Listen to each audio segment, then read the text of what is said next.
watoto wa teacher wananikopa. Pia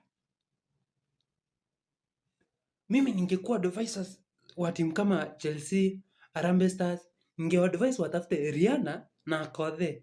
Juu mwanaume hawezi akashika ball.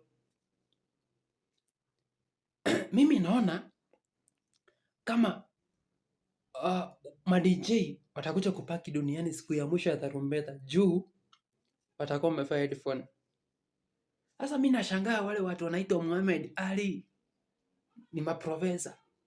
Na mwenye alituambia Harry has no pressing ni profesa.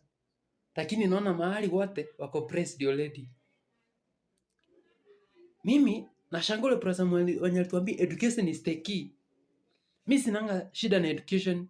Shida niko nayo ni hiyo key. Mbona wasilete hiyo key kila mtu atoe photocopy? Mwanafunzi akuja kusoma, anapatiwa key anarudi nyumbani. Pia kama education is the key, mbona mwizi mwenye anafungua kaka hajasoma?